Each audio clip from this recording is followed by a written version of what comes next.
আজকে তৈরি করব সিদ্ধ ডিম দিয়ে নসিলা।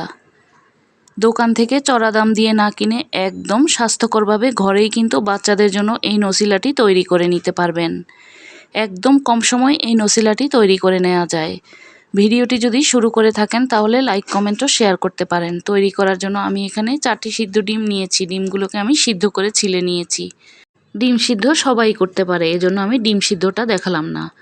ডিমগুলো ঠান্ডা করে আমি ছিলে নিয়েছি। ডিমগুলো কিন্তু ঠান্ডা করে নিতে হবে। এবার ব্লেন্ডার জারের মধ্যে দিয়ে দিলাম 1/3 কাপ চিনি, সাথে দিয়ে দিলাম 1/3 কাপ কোকো পাউডার।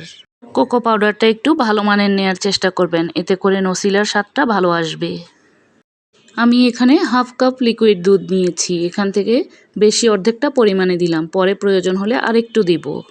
দিয়ে দিলাম 1 টেবিল চামচ ভ্যানিলা এসেন্স আর 2 চিমটির মতো লবণ। এবার ঢাকনা দিয়ে ঢেকে ব্লেন্ড করে নিচ্ছি। এখনও কিন্তু দেখতে অনেকটা শক্ত। আমার যে বাকি আরও 2 টেবিল চামচ লিকুইড দুধ ছিল ওটা দিয়ে দিচ্ছি। আর সাথে দিয়েছি আমি চকলেট। আমি এখানে 10 টাকার চকলেটগুলো 2টা দিয়ে দিলাম, এতে করে স্বাদটা কিন্তু আরেকটু ভালো আসবে। এবার আরও একটু ব্লেন্ড করে নিয়েছি। ঢাকনাটা খুলে দেখাচ্ছি, এখন কিন্তু একদম পারফেক্ট হয়েছে।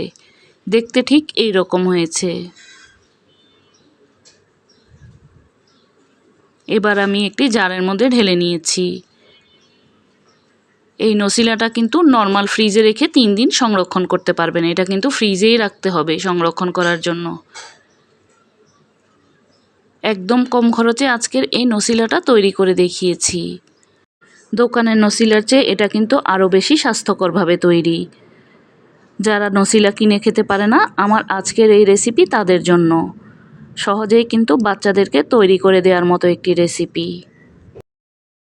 কাউকে যদি খাওয়ান বিশ্বাসই করতে চাইবে না যে আপনি এটা সিদ্ধ ডিম দিয়ে তৈরি করেছেন। এটা কিন্তু আসল নসিলার চেয়ে স্বাদ কোনো অংশেই কম হবে না।